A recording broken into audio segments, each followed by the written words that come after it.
Olá, agora a gente vai para a segunda aula de termoquímica e o assunto é a entropia das reações químicas e a gente vai fazer alguns exercícios também. Então, o estudo termoquímico ele aborda, além da chamada entalpia, a variação de entropia, que é a medida da desordem das moléculas presentes em um sistema químico. E como se trata de uma medida, essa desordem ela pode ser calculada pela variação da entropia do sistema.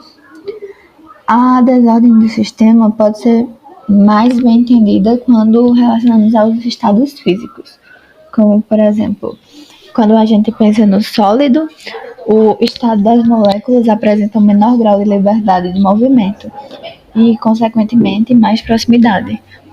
Por isso, elas estão mais organizadas e com uma menor desordem.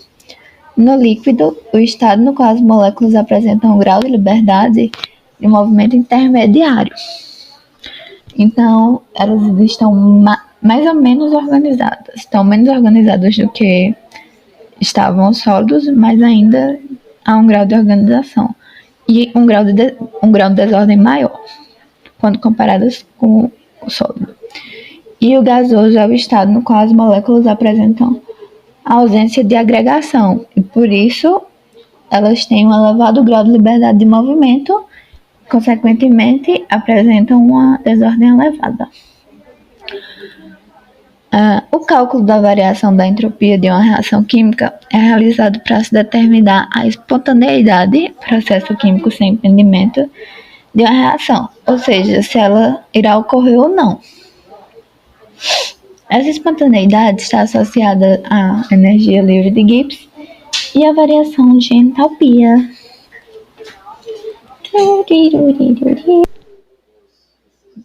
Para calcular a desordem do sistema, a gente usa o cálculo da variação de entropia, que é a seguinte fórmula: ΔS igual a entropia dos produtos menos a entropia dos reagentes.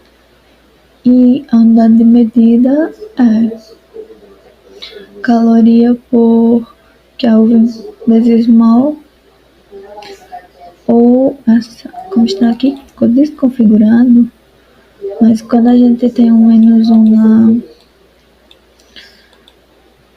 na unidade de medida, porque é uma fração. Então, o que temos até agora? Que o cálculo da variação de entropia e da entalpia de um sistema, ele é utilizado na verificação do processo se ele é ou não espontâneo. Então, quanto maior o valor da variação de entropia e menor o valor da variação de entalpia, maior será a probabilidade de um processo químico ser espontâneo. Quanto maior o número de microestados possíveis, menor a informação que se dispõe acerca do estado microscópico do sistema.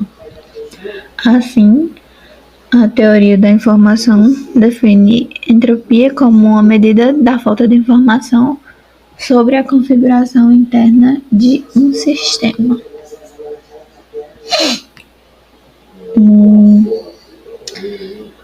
Tem algumas coisas que é importante a gente lembrar.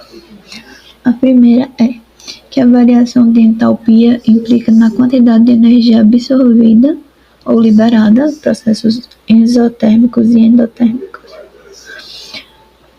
por a reação durante a ocorrência.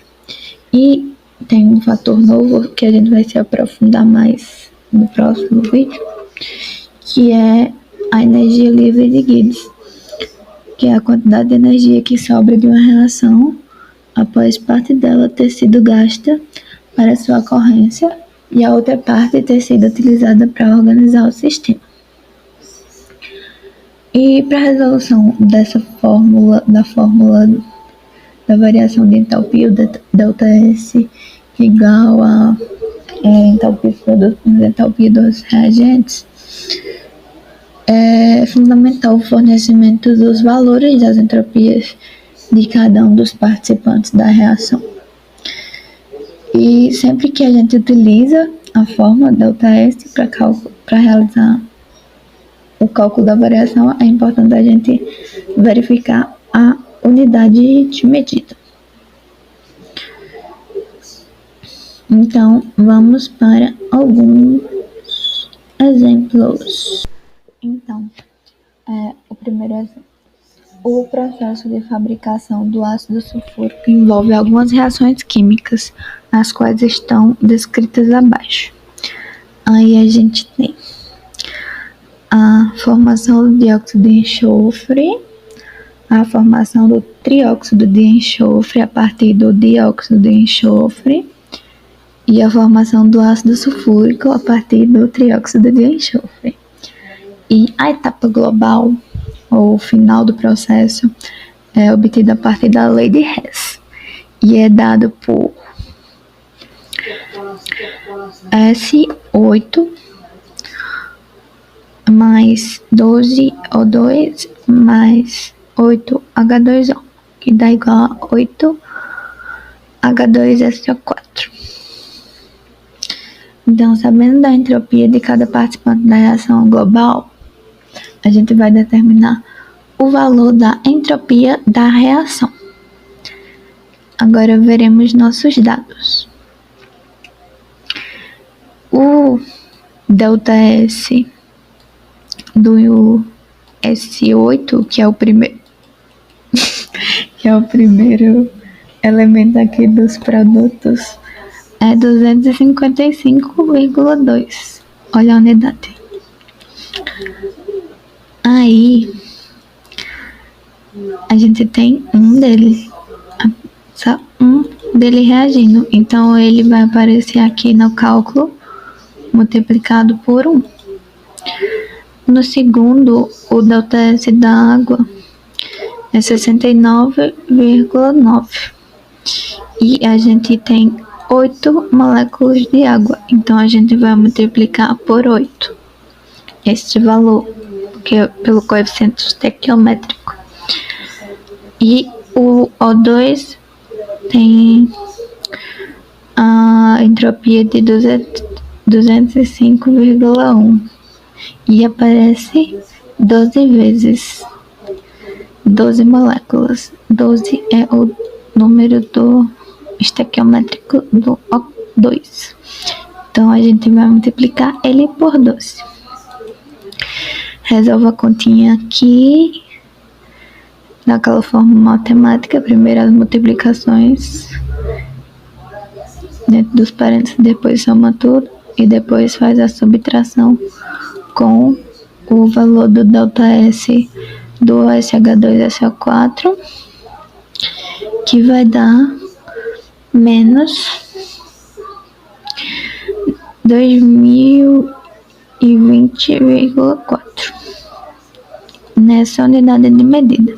Para a gente transformar na unidade de medida certa, que é a que a gente quer, que é caloria por Kelvin vezes mol, a gente precisa fazer a divisão desse valor por 4,18,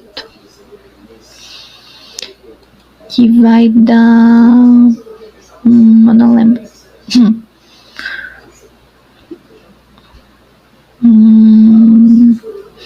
Vai dar menos 483,34. Achei. Aqui foi como eu escrevi para ver se fica mais fácil a visualização.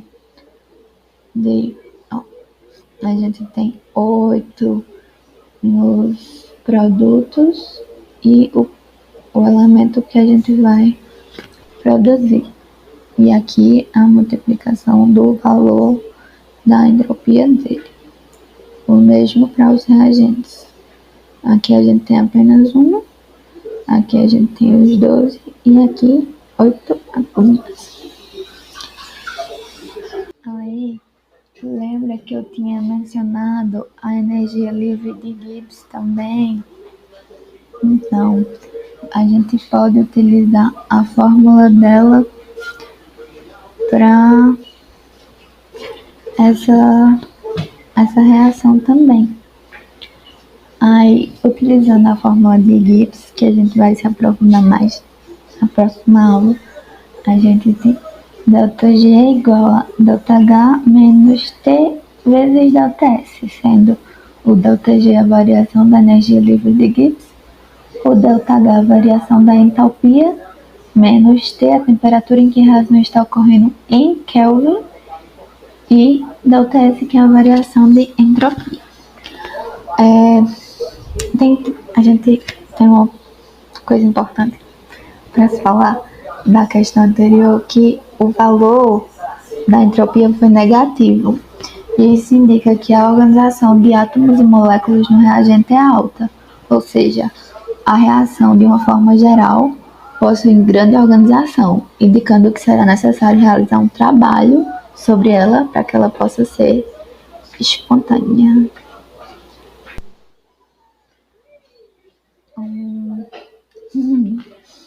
Agora, a próxima questão. Dada a reação química representada pela equação a seguir, calcule o valor da variação de entropia para esta reação, tendo como base os valores das entropias de cada um dos participantes presentes na tabela. Então, a gente já tem uma tabelinha separada e vamos resolver por partes. A variação de entropia ela deve apresentar como unidade caloria por Kelvin vezes mol. Então, deve-se inicialmente transformar todos os dados presentes na tabela, porque eles estão em Joule. Para transformar os valores, é só dividir por 4,18, porque uma caloria equivale a 4,18 joules.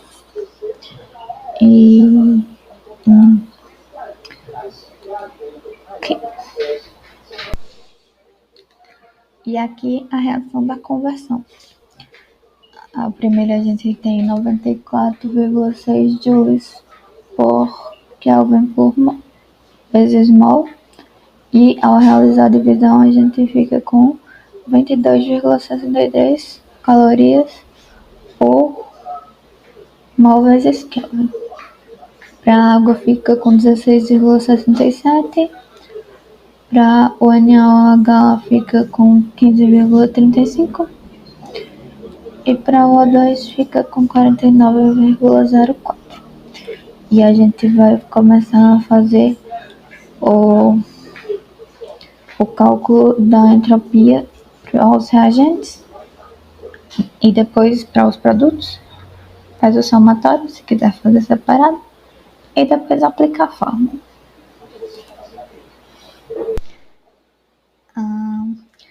Para os reagentes que são Na2O2, a gente tem 2 mols na equação e 1 mol de H2O.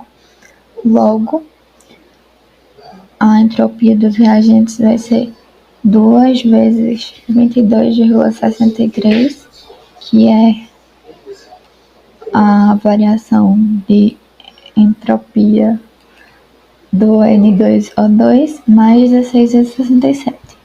A gente já está usando os valores convertidos. E a soma vai dar 61,93 calorias por mol vezes Kelvin. Para os produtos, a gente tem o NaOH com 4 mols na equação e o O2 com 1 mol. Então, vai ser 4 vezes o valor da entropia do NaOH, que é 64,18, mais 49,04, que é referente ao único mol, a variação de entropia do único mol de O2. E como resultado, a gente vai ter 305,66 calorias por Kelvin vezes mol. E, por fim, a gente aplica a fórmula, então subtrai o, o, a variação de entropia dos reagentes, dos produtos menos a do reagente, e o valor final é 243,83 calorias por mol por Kelvin. And that is it.